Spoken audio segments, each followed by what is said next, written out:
अस्सलाम वालेकुम। Welcome to Jabeen life hack. तो दोस्तों, आज तरबियत औलाद के हवाले से आपके सामने जो प्रोग्राम लेकर आई हूँ वो है नंबर 3। तो इस सिलसिले में सबसे पहले ये बात करना चाहूँगी कि बच्चे को बचपन से ही आदत डालनी चाहिए कि वह अपने नफ्स पर भी एतबार करना सीख ले।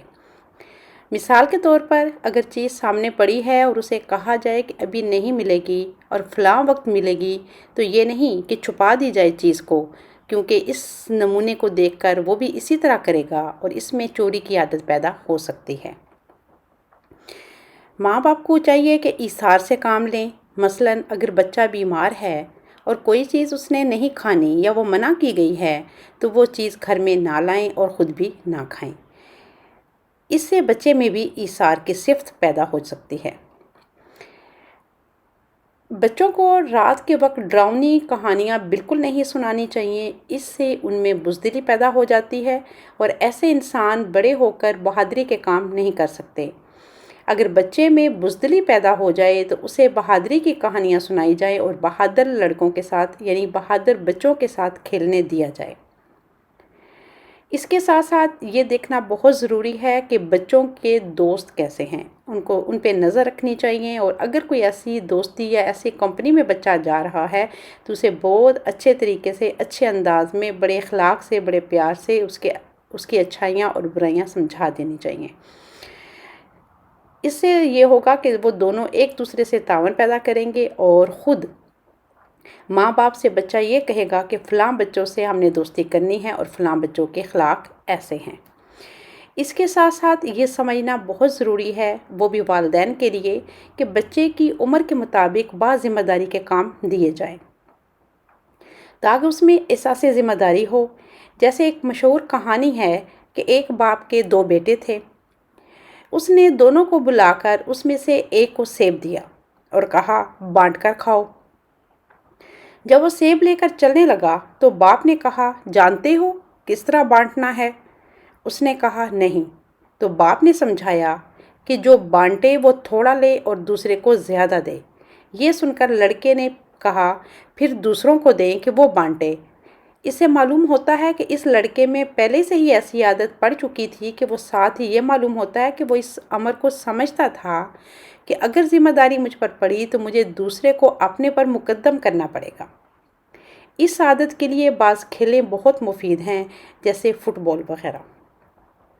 मगर खेल में ये भी देखना चाहिए कि कोई बुरी आदत ना पड़े। आमतौर पर देखा गया है कि माँ बाप अपने बच्चे की तायद करते हैं और दूसरे के बच्चे को अपने बच्चे की बात मानने के लिए मजबूर कर देते हैं। इस तरह से भी बच्चे को अपनी बात मनवाने की ज़िद हो जाती है। अगला पॉइंट आपके सामने ये रखना चाहूँगी कि बच्चे के दिल में ये बात डालनी चाहिए कि वो नेक है और अच्छा है, क्योंकि हमारे प्यारे नबी हज़रत मोहम्मद मुस्तफ़ा सल्लल्लाहु अलैहि वसल्लम ने जहाँ तक फरमाया है कि बच्चे को भी गालियाँ ना दो, क्योंकि गालियाँ देने में फ़रिश्ते कहते हैं कि ऐसा ही हो जाए, और वो हो जाता है। इसका मतलब है कि फ़रिश्ते अमाल के नताइज पैदा करते हैं। जब बच्चे को कहा जाता है कि तू बद है, तो वो अपने जहन में ये नक्शा बिठा लेता है कि मैं बद हूँ, और फिर वो ऐसा हो जाता है। बस बच्चे को गालियाँ देने से गुरेज़ करना चाहिए, किसी को भी गालियाँ देने से गुरेज़ करना चाहिए, बल्कि अच्छे अखलाक सिखाने चाहिए और बच्चे की अच्छी बात पर तारीफ़ करनी चाहिए।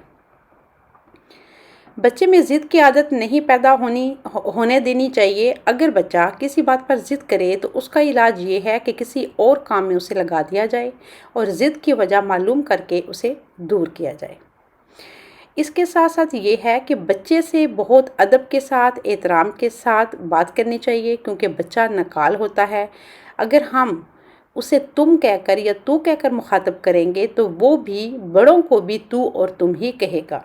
इसलिए ये बहुत ज़रूरी है कि बच्चों की इज़्ज़त की जाए। अगर हम बच्चों की इज़्ज़त करेंगे तो उनको ये तरबियत मिलेगी कि हमने बड़ों की भी इज़्ज़त करनी है। उसके साथ ये कि बच्चे के सामने झूठ, तकब्बर और तुच्छ रवैये से बात नहीं करनी चाहिए, क्योंकि वो भी ऐसी बातें सीख लेगा।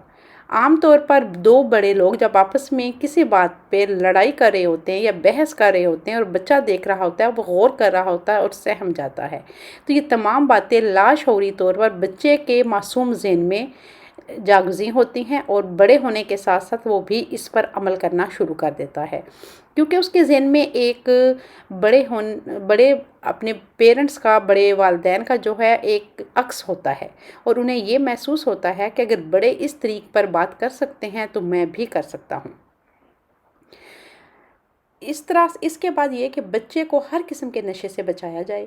نشوں سے بچے کے اعصاب کمزور ہو جاتے ہیں، اس وجہ سے جھوٹ کی عادت پیدا ہوتی ہے، اور نشہ پینے والا اندھا دھند تقلید کا عادی ہو جاتا ہے۔ اچھا۔